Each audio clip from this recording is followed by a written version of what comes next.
This is a story of how the fittest on earth became the sickest on earth. Hi, I'm Dr. Nick. I help fitness enthusiasts such as yourself optimize your gut health to improve performance both in and outside the gym.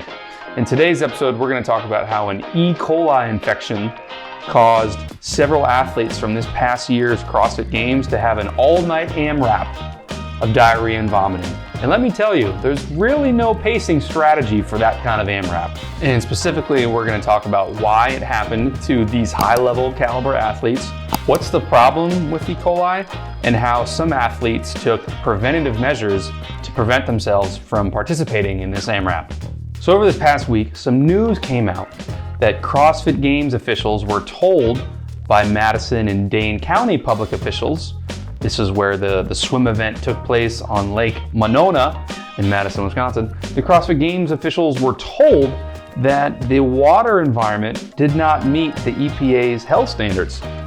And it's the EPA's job to determine an acceptable level of pathogenic organisms within the environment. Now, two follow-up questions I'm sure you have. Number one, which I'm not going to get into, is why did the CrossFit Games officials not do this? That's not what this video is about. What this video is about is how did E. coli cause this?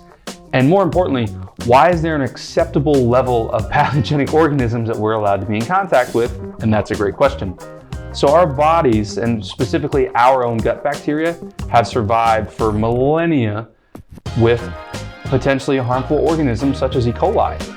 Now, and just because someone says they have E. coli, that doesn't tell you what strain of E. coli they have, and that's very important because the strain is what dictates the function.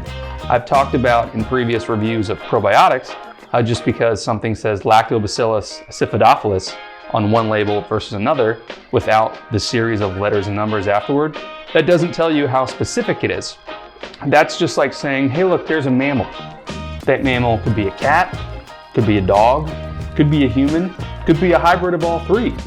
What these athletes had was a very pathogenic strain of E. coli that causes, as you probably read, severe bouts and acute severe bouts of diarrhea and vomiting.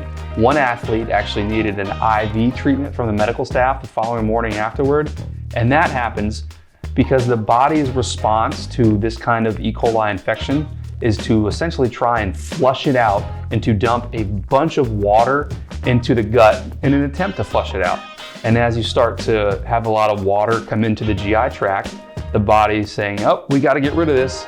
And unfortunately, it either comes out one way or it comes out the other. And when you have large bouts of diarrhea, you also lose a lot of electrolytes. So when you're competing at the CrossFit Games, multiple workouts a day of very high intensity, you need a little bit of electrolytes in your life. So having that much diarrhea necessitated them needing an IV infusion of electrolytes the next morning. And many people may know this as traveler's diarrhea, which affects between 40 to 60% of people who travel. So odds are, if you've traveled, either you or someone you know has experienced this before, and E. coli makes up a third of these total instances of traveler's diarrhea. And what happens is your microbiome adapts to these new environments, especially these overseas environments. And the people who are living there, their microbiome has already adapted to these areas. And this is why athletes a lot of times will try and prep and bring as much of their own food as possible when they travel overseas, is to try and mitigate any of these microbial adaptations that take place. Because your microbiome changes in response to the water you drink, the food you eat, the air you breathe, the people you interact with. So if you can control any one of those variables, it's going to go a long way. Every time I hear these instances, I always wonder, why is it certain athletes got it and others didn't? And ironically enough, the two worst cases of E. coli infection were people from Canada. And this event happened in the US, so the logical, obvious question is maybe they were just the two that swallowed the most amount of water, or maybe that they had the microbiome that was least adapted to the situation. And we know of one athlete in particular who I heard on a podcast say he took activated charcoal and probiotics the night before the swim, and he said he didn't get sick at all. And that begs the question, is there any efficacy for the use of these two? Now, what activated charcoal is theorized to do is to bind up the toxins that are produced by E. coli, and these toxins are actually what cause the symptoms. So if you can take the toxin, take the charcoal, bind it up, and eliminate it from the body, you can prevent the symptoms. And unfortunately, there's only studies that have been done in cell lines and none in humans yet, but hopefully that's something we can see going forward. And probiotics, there is a lot of literature that they can support diarrhea, such as side effects from antibiotics or from a C. diff infection or even IBS diarrhea predominant. So that makes sense why it would help with the symptoms, but he didn't even get it in the first place.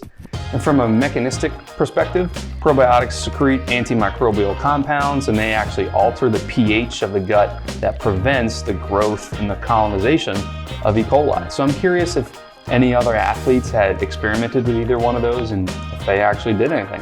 But it was just cool to see that one athlete's coach was progressive enough to think about this. And treatment in most cases for this is just a sit and wait.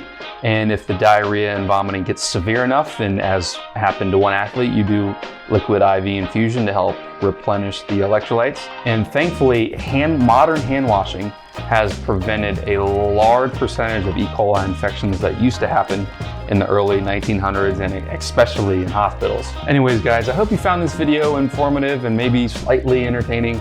And if you did, please be sure to give it a like. Leave a comment down below if there was anything else that you want to know or found interesting, and go ahead and subscribe if you want to see more content like this. As always, trust in your gut.